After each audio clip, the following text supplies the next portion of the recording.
The moment SS Obersturmbannführer Joachim Peiper stepped into that abandoned American fuel depot in the frozen forests of Belgium on December 17, 1944, and saw 50,000 gallons of gasoline sitting there like forgotten groceries,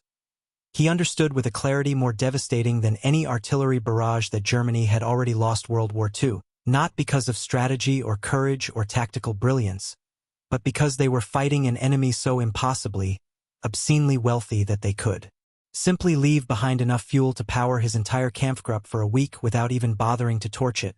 and in that single moment standing amid those countless jerry cans while his vaunted Panther and Tiger tanks, the most sophisticated armored vehicles ever built, technological marvels that represented the pinnacle of German engineering, sat immobile just yards away like billion-mark paperweights because they'd run dry. Peiper experienced what historians would later recognize as the microcosm of Nazi Germany's entire doomed war effort. A nation that had bet everything on tactical excellence and warrior spirit, going toe-to-toe with an industrial colossus that treated 50,000 gallons of fuel the way a normal person treats pocket change. Peiper wasn't a fool or a fanatic drunk on ideology. He was a professional soldier, hardened by 3 years on the Eastern Front, a man who had seen the tide turn at Kursk, who had watched the Wehrmacht transform from an unstoppable juggernaut into an increasingly desperate force held together by courage and improvisation. But even he had allowed himself to believe that this offensive, this brilliant gamble through the Ardennes, could work, that surprise and speed and the legendary fighting spirit of the German soldier might somehow turn the tide one more time, might split the Allied armies and recapture Antwerp, and buy Germany time to deploy wonder weapons or negotiate a separate peace or perform whatever miracle could save the Reich from the closing vice of Soviet armies from the east and Anglo-American forces from the west. His Kampfgruppe Peiper had been the tip of the spear, the most elite formation chosen for the most crucial mission, breakthrough and exploitation, racing through the Allied lines to seize the bridges over the Meuse River before the enemy could react, and they had started well, smashing through American positions at Losheim, leaving burning vehicles and shattered units in their wake, maintaining the furious pace that the entire operation demanded. But then the fuel gauges had started dropping, and Peiper had watched with growing dread as his mighty formation, capable of tearing through anything the Americans put in front of them, began to slow not because of enemy action but because of simple arithmetic, kilometers traveled versus liters consumed versus liters remaining. And he'd sent out reconnaissance teams to find American fuel dumps because the German plan had always assumed they'd capture enemy supplies, had indeed required capturing enemy supplies because Germany simply didn't have enough fuel to power an offensive of this scale from their own reserves, which itself should have been a screaming warning sign that they had no business launching such an offensive at all. But Hitler had insisted and the generals had saluted, and now here was Peiper, the regime's golden boy, standing in this depot that represented everything wrong with Germany's strategic situation. Back home, housewives were collecting acorns to make ersatz coffee, while scientists worked frantically to synthesize fuel from coal, because Germany had no oil fields, no petroleum reserves, no access to the vast underground reservoirs that powered modern mechanized warfare, and what little oil they'd once imported from Romania was now either bombed to rubble or in Soviet hands, while America, vast, untouchable America, sat atop oceans of Texas crude, wells in California and Oklahoma and Pennsylvania pumping out more petroleum in a single day than Germany could produce in a month, feeding refineries that churned out gasoline and diesel and aviation fuel in quantities that would have seemed like fantasy to German logistics. Officers who measured fuel allocations in liters and agonized over every kilometer their vehicles traveled. Peiper's men were filling their tanks now, working with desperate efficiency because they were already behind schedule, because this delay might mean the difference between reaching the Meuse and being caught in the open by American reinforcements. And as he watched them, he calculated grimly that this captured fuel might buy them another day, maybe two, before they'd be hunting for yet another depot, playing a desperate game of find the gas station in the middle of a military offensive. Like a family road trip where dad forgot to fill up before leaving and now keeps insisting that there's definitely a station at the next exit while the needle drops steadily toward empty. The American abundance was everywhere once you knew to look for it. His intelligence officers had reported enemy positions where every infantryman seemed to have his own vehicle, where supply trucks rolled forward in convoys that stretched for miles, where artillery shells were fired not in carefully rationed salvos but in torrents that turned entire hillsides into moonscapes, where damaged tanks were simply abandoned because bringing up a new one from the rear was easier than repairing the old one, where soldiers threw away half-full ration packs because they were bored with that particular meal, where the entire American army seemed to operate on the principle that material goods were essentially infinite and the only real constraint was how fast you could ship them to the front. Peiper had fought the Soviets, had seen the massive waves of T-34s that kept coming and coming no matter how many his Tigers destroyed, had learned the bitter lesson that quantity has a quality all its own.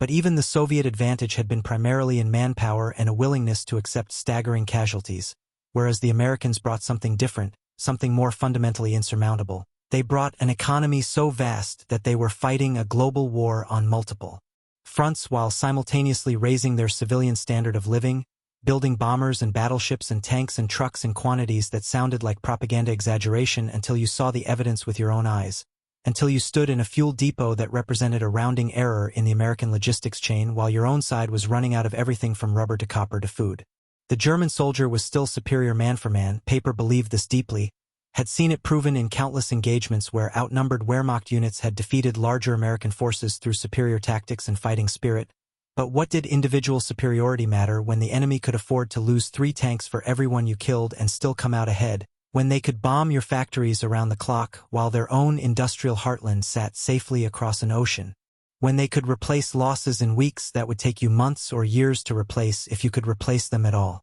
The mathematics of attrition warfare were brutally simple, and standing in this depot, Peiper could finally see them clearly.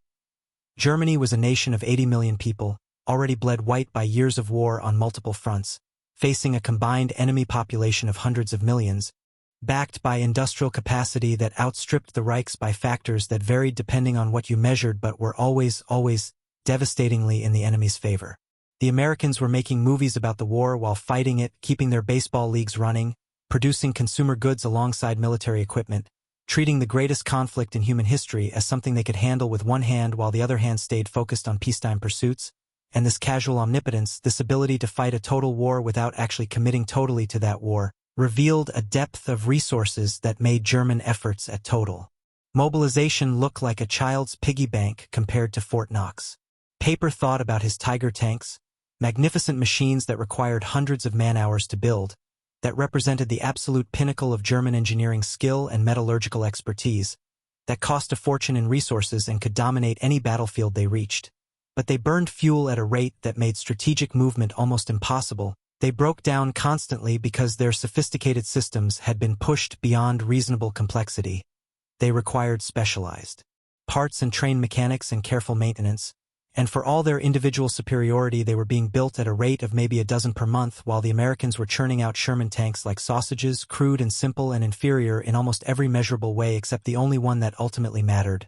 There were always more Shermans. The depot around him probably held other supplies too, food and ammunition and spare parts, all the unglamorous sinews of modern warfare that the Americans could simply manufacture and ship and distribute without apparent effort while Germany increasingly ran on improvisation and ersatz substitutes and the kind of desperate creativity that comes from having your back against the wall. He'd heard stories from officers who'd fought in North Africa about how Rommel's brilliant campaigns had ultimately foundered not on tactical defeats but on supply lines that couldn't keep pace with operations, about how the Afrika Korps would win victories and then sit immobile for weeks waiting for fuel and ammunition to catch up, about how Rommel had once said that the battle is fought and decided by the quartermasters before the shooting begins, and now Peiper was learning that lesson in the most visceral way possible, standing victorious in the midst of an enemy position with his tanks full of captured fuel, knowing that this captured fuel existed only because the Americans had so much fuel that losing 50,000 gallons didn't even register as a problem worth preventing. The offensive was still young, barely 3 days old, and already it was becoming clear that the entire German plan had been built on fantasy, on the assumption that they could somehow move faster than the American response, could break through before the enemy's overwhelming material advantages could be brought to bear. But the Americans weren't panicking, weren't routing, weren't cooperating with German assumptions about how they ought to behave. They were fighting back hard, slowing the advance, calling in reinforcements, and most importantly, they were doing all of this while maintaining supply lines that kept their frontline units fed and fueled and equipped no matter what happened. Peiper's own supply line was already tenuous, stretched across territory still being cleared of enemy resistance, dependent on roads that American artillery could interdict, vulnerable in a dozen ways that his American counterparts never had to worry about because their logistics system was so robust, so redundant, so overwhelmingly resourced that cutting one supply route just meant the material flowed through a different route instead. Back at the start line, German logistics officers were already making terrible decisions about what to send forward,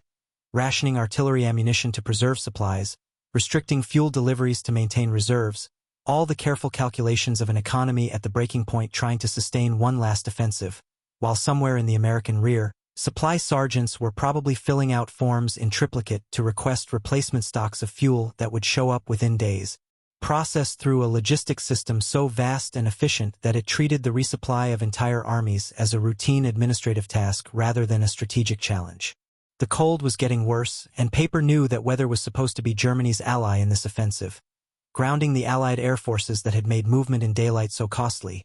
But he also knew that the weather wouldn't last forever, and when the skies cleared the fighter bombers would return, and then every vehicle on every road would become a target for an enemy that could afford to fly hundreds of sorties a day, dropping ordnance that came from factories that never stopped running, burning fuel that flowed in endless supply, flown by pilots who trained in safe skies far from the battle zone while German pilots got fewer and fewer training hours because every liter of aviation fuel was precious and every hour in the air was a calculated risk that had to be balanced against the desperate need to conserve resources for the main effort, whatever the main effort was on any given day. The whole situation was insane when you thought about it clearly. Germany, resource-poor and surrounded by enemies, had started a war against opponents who collectively controlled most of the world's raw materials, industrial capacity, and population, and they'd somehow convinced themselves they could win through superior willpower and tactical brilliance and Aryan destiny or whatever ideological nonsense kept the regime's true believers motivated. But here in this frozen Belgian forest with his tanks finally refueled on captured American gasoline, Peiper could see the reality with crystalline clarity. They were drowning, had always been drowning, and the only question had been how long they could keep their heads above water before the inevitable end.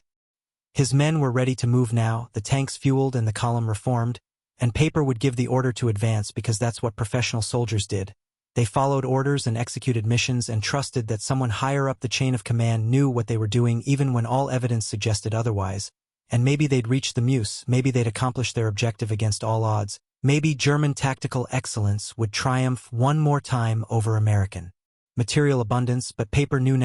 knew with the certainty of mathematical proof, that even if they succeeded here, even if this offensive somehow achieved everything it was meant to achieve, it wouldn't matter because you couldn't beat an enemy that could afford to leave 50,000 gallons of fuel sitting undefended in the woods, an enemy whose supply sergeants probably didn't even bother to account for such trivial losses, an enemy that was fighting this war the way a wealthy man plays poker. Sure, you might win a hand or two through skill and luck, but in the long run the guy who can afford to stay in every hand and raise every bet and absorb every loss without flinching is going to walk away with all the chips. And Germany had been all in since 1939, had bet everything on quick victories and enemy collapse and the kind of tactical brilliance that couldn't compensate for being outproduced 5-1 or 10-1 or whatever the actual ratio was in tanks and planes and shells and bullets and all the other material goods that modern warfare consumed like a furnace consumes coal. The American soldier might not be as experienced or as tactically proficient or as ideologically motivated as his German counterpart, but the American soldier showed up to battle with more ammunition than he could carry, with air support on call, with artillery support that could be summoned by radio, with the absolute confidence that if he got wounded a well-equipped medical system would save him, and if he got killed his family back home would be taken care of, and if his equipment broke down, replacements would arrive shortly, and if he got hungry there would be hot food, and if he got cold there would be warm clothes. And that kind of material security, that absolute knowledge that the logistics system had your back, was worth more than ideology or training or tactical doctrine because it meant the American soldier could focus entirely on fighting while his German opponent had to constantly worry about whether the shells would arrive or the fuel would last or the food would come or the wounded would be evacuated. Peiper had seen the equipment the Americans issued to their soldiers, had captured supply dumps before and marveled at the sheer abundance of stuff. Spare socks and cigarettes and chocolate and coffee and playing cards and magazines and all manner of comfort items that seemed frivolous until you realized that an army that could afford to ship luxuries to the front was an army that had already won the logistics war, that had so much surplus capacity that they could worry about morale and comfort,